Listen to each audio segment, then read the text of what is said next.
हाँ जी बच्चे, चलिए तो हम लोग पढ़ रहे थे जीन रेगुलेशन। मैंने आपको दो तरीके का जीन रेगुलेशन पढ़ाया था, एक इंड्यूसिबल और एक रिप्रेसिबल। इंड्यूसिबल का एग्जांपल था लेक ऑपेरॉन, क्योंकि कैटाबोलिज्म वाला ऑपेरॉन है, ठीक है। और रिप्रेसिबल वाला था ट्रिप्टोफैन ऑपेरॉन, क्योंकि वो एनाबोलिज्म वाला ऑपेरॉन है। आपकी एनसीईआरटी ने आपको केवल इंड्यूसिबल ऑपेरॉन का एक एग्जाम्पल पढ़ा दिया, लेक ऑपेरॉन, लेकिन मैंने आपको ट्रिप्टोफैन ऑपेरॉन भी पढ़ाया जो एनाबॉलिक वाला पार्ट वाला है। तो एनाबॉलिक वाला हमेशा ऑन रहता है, जरूरत पड़ने पे उसको ऑफ करेंगे। और मैंने आपको ऐसा एग्जांपल पढ़ाया जिसमें प्रोडक्ट ही खुद के मैकेनिज्म को ऑफ कर रहा है, फीडबैक इनहिबिशन, ट्रिप्टोफैन ऑपेरॉन। अपना प्रोडक्ट ट्रिप्टोफैन जो सब बनता है जीन को ऑन होने से वही खुद ऑफ कर लेता है जब एक्सेस अमाउंट में होता है। रिप्रेसिबल में क्या बोला, जो सबस्ट्रेट है वो खुद इंड्यूसर है, हालांकि ऐसा हर जगह नहीं होता है। और यहाँ पे भी रियल जो इंड्यूसर है वो तो कोई और है, सबस्ट्रेट जो है मॉडिफाई होता है एलो लैक्टोज। हाँ, कई बार ऐसा होता है कि लैक्टोज नहीं है तो भी ऑन हो जाता है, बताया था आईपीटीजी होना चाहिए। तो ये सारी बातें करी हमने। आपको मेन अंतर ध्यान रखना है लेक ऑपेरॉन और ट्रिप्टोफैन ऑपेरॉन। ट्रिप्टोफैन ऑपेरॉन में 3 जीन और लेक ऑपेरॉन में, सॉरी, ट्रिप्टोफैन में 5 जीन और लेक ऑपेरॉन में 3 जीन। एंजाइम दोनों में 3 ही बनते हैं, और एंजाइम का नाम ज्यादा इंपॉर्टेंट लेक ऑपेरॉन का है।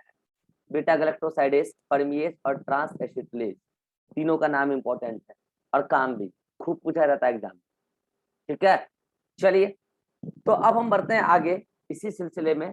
अब हम आपसे बात करते हैं कि लेक ऑपेरॉन का रेगुलेशन। चलिए, लेक ऑपेरॉन नहीं, पूरे ऑपेरॉन का मोड ऑफ रेगुलेशन क्या है। देखिए, रेगुलेशन तो मैंने आपको बता दिया कैसे होता है, ठीक है। मैं बात कर रहा हूँ मोड ऑफ रेगुलेशन। एक होता है पॉजिटिव और एक होता है निगेटिव। दो तरीके का रेगुलेशन होता है, एक होता है पॉजिटिव रेगुलेशन और एक होता है निगेटिव रेगुलेशन। अब ये पॉजिटिव और निगेटिव रेगुलेशन क्या है, आइए समझते हैं इस बात को। देखिए, अगर कोई भी एनीथिंग्स, कोई भी सबस्टांस, कोई भी सबस्टांस पर डीएनए, कोई भी सब्सटेंस के डीएनए पर बाइंड होने से अगर जीन का एक्टिवेशन हो तो पॉजिटिव रेगुलेशन। और अगर किसी भी सब्सटेंस के डीएनए पर बाइंड होने से जीन का रिप्रेशन हो तो वो नेगेटिव रेगुलेशन। समझ चुके हो। अभी आप लैक ऑपरेंट ट्रिप्टोफैन ऑपरेंट भूल जाइए, आप ये समझिए ऐसा कोई भी मटेरियल जिसके डीएनए पर बाइंड होने से डीएनए एक्टिव होता है, अपना काम करता है, वो ऑन हो जाता है, तो उसको बोलेंगे पॉजिटिव रेगुलेशन। और ऐसा कोई भी मटेरियल जिसके डीएनए पर बाइंड होने से वो काम नहीं कर पाता है, ऑफ हो जाता है, तो वो नेगेटिव रेगुलेशन। अब हम आपको लैक ऑपरेंट में पहले सारी बातें करके दिखाते हैं, ठीक है। ये देखिए आपके सामने लैक ऑपरेंट का डायग्राम बना रखा है। ये लैक ऑपरेंट का डायग्राम, ये सुनो, देख लो यहाँ पे रेगुलेटर जीन। अच्छा, रेगुलेटर जीन का अपना प्रमोटर जीन भी है। देन यहाँ आगे promoter gene, operator gene, structural gene में ZYA। अब याद कीजिए कि ये क्या बनाता है लगातार, ये क्या बनाता है, mRNA। इससे लगातार क्या बनता है, प्रोटीन। और वो कौन सा प्रोटीन है, लैक ऑपरेंट की हम बात कर रहे हैं, वो इनएक्टिव प्रोटीन है, याद है, ऐसा वाला। जब इंड्यूसर मतलब कि आएगा तब वो इसको एक्टिव करेगा, लैक्टोज आएगा, सॉरी लैक्टोज, एक मिनट जाइए। जनरली तो ये ऑफ रहता है ना, तो ऐसा बनेगा, ऐसा, दिस वन। तो ये क्या रिप्रेसर है, लैक ऑपरेंट में सही होता है ना। और ये रिप्रेसर क्या करता है, जाके यहाँ बाइंड करता है, राइट। और नॉर्मली इसको क्या करता है, ये बंद करके रखता है पूरी की पूरी कहानी को। ये क्या है, नॉर्मली बंद। तो बताइए, आप ही लोग बताइए इस कहानी को देख के, क्या रिप्रेसर के बाइंड होने से निगेटिव रेगुलेशन नहीं हुआ, हुआ कि नहीं हुआ। दिस इज नेगेटिव रेगुलेशन और पॉजिटिव निगेटिव रेगुलेशन। डीएनए पर बाइंड होने से, किसके बाइंड होने से, रिप्रेसर के बाइंड होने से। तो आप इधर एग्जांपल दीजिएगा, एग्जांपल दीजिएगा, negative regulation by repression, by repressor. Repressor के द्वारा जो बाइंड होता है वो क्या होगा, नेगेटिव रेगुलेशन। लैक ऑपरेंट की अभी पहले बात कर रहे हैं, ट्रिप्टोफैन में भी बात कर देंगे, ठीक है। चलिए अब यहाँ पे देखिए, अगर यहाँ आ गया कौन, लैक्टोज या एलो लैक्टोज, तो वो यहाँ बाइंड करेगा और बाइंड करने के बाद इसके कन्फिग्रेशन को चेंज करेगा, यस और नो, इसकी कन्फिग्रेशन को चेंज कर देगा और ये अब यहाँ बाइंड नहीं कर पाएगा, ठीक है। अब ऐसा मत बोल देना कि लैक्टोज यहाँ बाइंड किया तो उसकी वजह से ये एक्टिव हो गया, वो सब छोड़ो। लैक्टोज यहाँ बाइंड करेगा तो रिप्रेसर वहां बाइंड नहीं कर पाएगा, लेकिन लैक्टोज का डीएनए से क्या लेना देना है, डीएनए से कोई लेना देना है, लैक्टोज का रिप्रेसर से लेना देना। लेकिन मैंने आपको निगेटिव रेगुलेशन बता दिया, ठीक है। अब समझना पॉजिटिव रेगुलेशन भी होता है। देखो याद कीजिए, मैंने आपको लास्ट क्लास में बोला था कि एक छोटा सा सेगमेंट होता है जो यहाँ प्रमोटर जीन पर अटैच होता है, ऐसे याद रखने, मैंने बोला था इसका नाम, मैं इसका काम मैं नेक्स्ट क्लास में बताऊंगा। और मैंने कहा था कि इसका नाम है, अगर याद हो किसी को, मैंने कहा था इसका नाम है कैप्साइड, CAP, कैप्साइड, इसका नाम क्या है, कैप्साइड। अब यहाँ पे CAP कैप क्या है तो समझना ध्यान से, ये CAP का पूरा नाम है केटाबॉलिक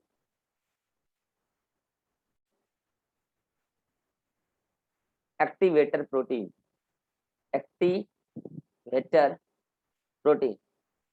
एक बात बताइए, लैक ऑपरेंट कैसा ऑपरेंट है, कैटाबॉलिज्म या एनाबॉलिज्म वाला, कैटाबॉलिज्म वाला। बेसिकली पता है जो आरएनए पॉलीमरेज यहाँ बाइंड करता है ना, कहाँ पे, प्रमोटर पे, आरएनए पॉलीमरेज जो प्रमोटर पे बाइंड करता है, ये बाइंड तब कर पाएगा जब प्रमोटर अपना आरएनए पॉलीमरेज बाइंडिंग साइट को विजिबल करे, RNA polymerase. In general DNA के अंदर जो प्रमोटर जीन है, जहां आरएनए पॉलीमरेज को बाइंड करना है स्ट्रक्चरल जीन से प्रोडक्ट बनवाने के लिए, वो प्रमोटर पर वो साइट इन जनरल विजिबल नहीं होता है। तो एक प्रोटीन होता है जिसको बोलते हैं कैप, कैटाबॉलिक एक्टिवेटर प्रोटीन। ये एक प्रोटीन, ये प्रोटीन क्या करता है, पहले अपने साइट पर जाके बाइंड करता है, कैप साइट, प्रमोटर में ही होता है छोटा सा साइट, उस पर जाके बाइंड करता है। और जब कैप वहां बाइंड करता है तब आरएनए पॉलीमरेज यहाँ पर इजिली बाइंड कर जाता है और तब वो आगे जाके इस पूरे सेगमेंट को ट्रांसक्राइब एंड ट्रांसलेट कर देता है।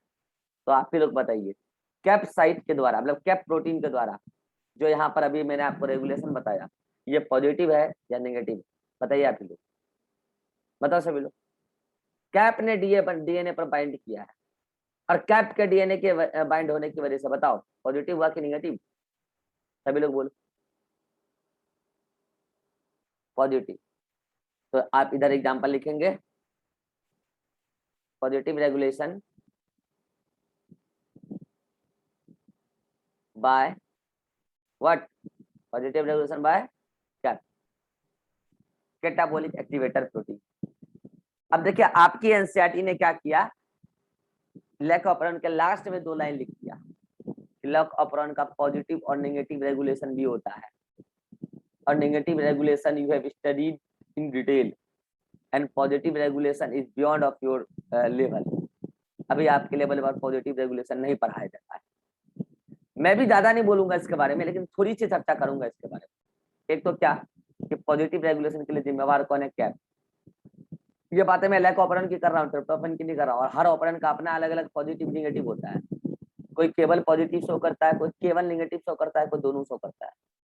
तो जैसे आपका लैक ऑपरेंट पॉजिटिव और निगेटिव दोनों रेगुलेशन शो कर रहा है, positive regulation bye binding of cap protein and negative regulation bye binding of repression. Clear. अब इस कैप के बारे में थोड़ी सी चर्चा हम और करना चाहेंगे। देखिए आपको याद हो तो मैंने एक्सपेरिमेंट 2 में आपको बताया था, जैकब मोनाइट के एक्सपेरिमेंट 2 में बताया था, याद हो आपको, कि लैक्टोज और ग्लूकोज दोनों था, लेकिन lactose binding lactose breaking enzyme नहीं बना था, याद आ रहा है, experiment 2।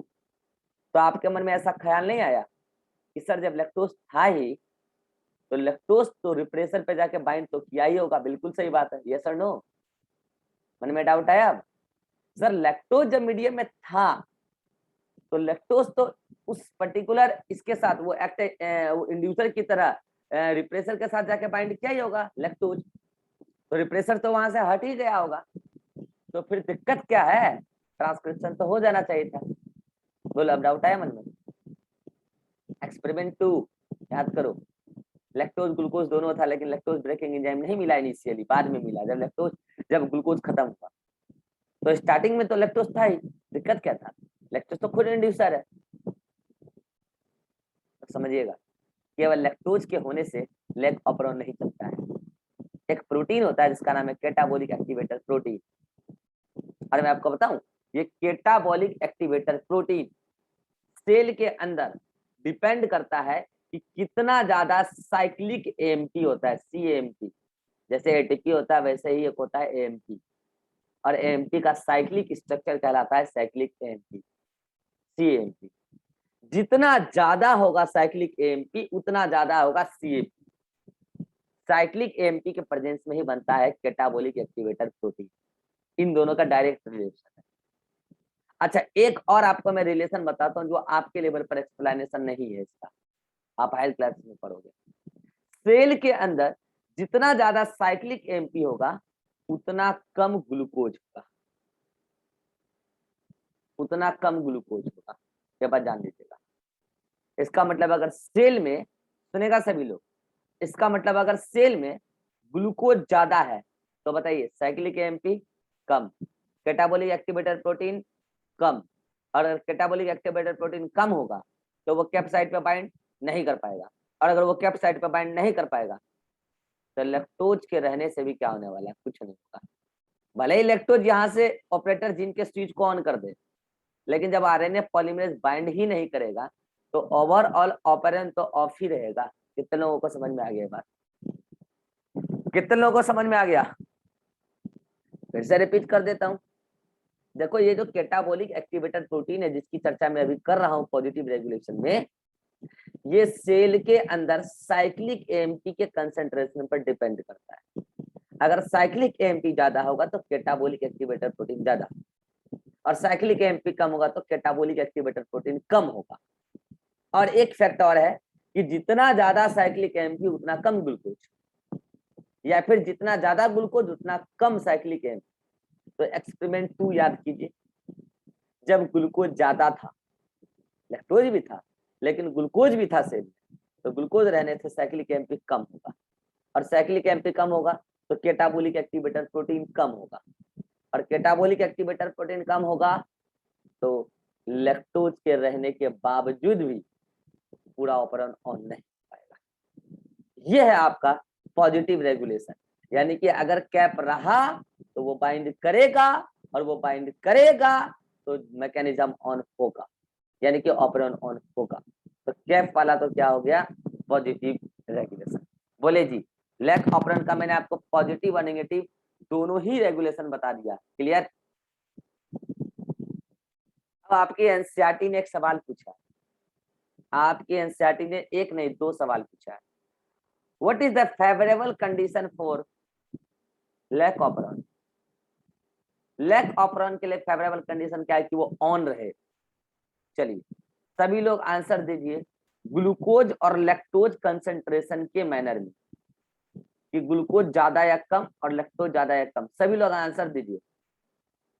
Glucose more lactose less, glucose more lactose more, glucose less lactose less, and lactose more glucose less, इस टाइप से। जल्दी से आंसर दीजिए सभी लोग। क्वेश्चन फिर से रिपीट कीजिए। एक लैक ऑपरेशन के ऑन होने के लिए फेवरेबल कंडीशन क्या है? Glucose more lactose more, glucose less lactose less, glucose less lactose more, glucose more lactose less. 4 option, जल्दी से।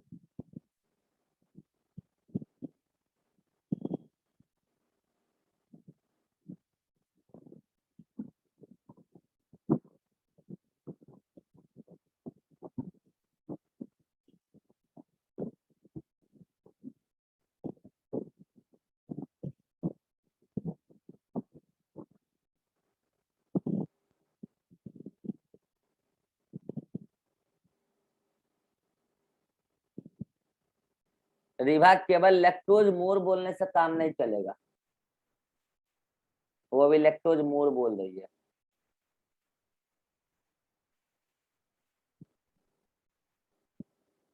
केवल लैक्टोज मोर बोलने से काम नहीं चलेगा।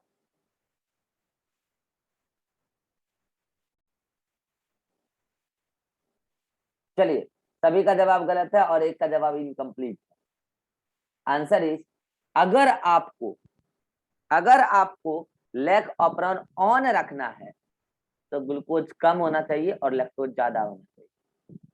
अरे भाई साहब, अभी पढ़ाया, देखो तो सही। जब ऐसा होता है ग्लूकोज ज्यादा तो साइक्लिक एमपी कम तो सीएपी कम, तब तो मैकेनिज्म ऑन नहीं हो पाएगा ना, क्योंकि उसका पॉजिटिव रेगुलेशन कैप करता है। तो पॉजिटिव रेगुलेशन कहाँ हो पाएगा। मैं कह रहा हूँ फेवरेबल मीडियम क्या है, मतलब ऑन रहने के लिए मीडियम कैसा होना चाहिए। तो ग्लूकोज कम होना चाहिए, ग्लूकोज कम होगा तभी जाके केपी बन पाएगा फाइनली। और ग्लूकोज कम होने के साथ साथ लैक्टोज भी ज्यादा होना चाहिए, नहीं तो रिप्रेसर को वहां से हटाएगा कौन।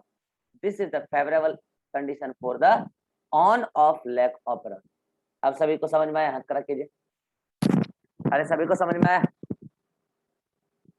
चलिए, अब अगला एक सवाल पूछा आपकी एनसीईआरटी ने। अगला सवाल, कितने टाइम तक लैक ऑपरन ऑन रहेगा, कितने टाइम तक लैक ऑपरन ऑन रहेगा।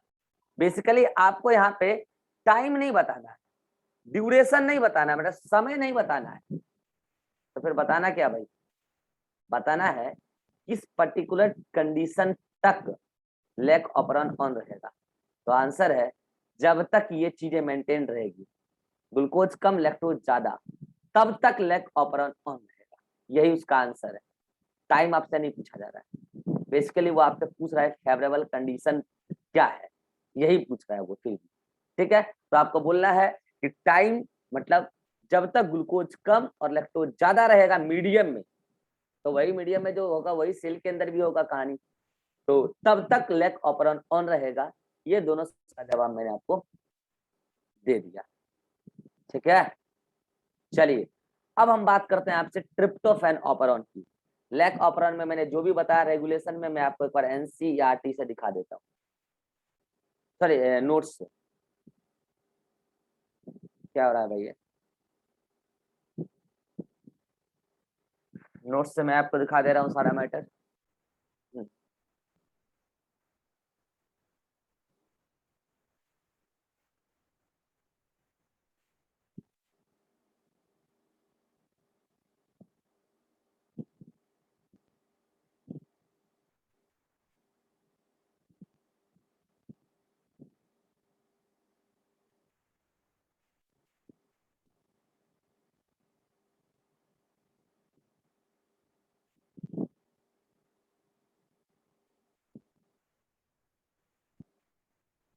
पेज नंबर 4 वहां पे आपको अंडरलाइन करवाया गया था, ये देखिए, ये लिखा है regulation of mode of regulation, है ना, mode of regulation, positive regulation और negative regulation. When binding of anything on DNA start transcription is called positive regulation, and when binding of anything on DNA, ये ध्यान रखिएगा, on DNA stop transcription is called negative regulation.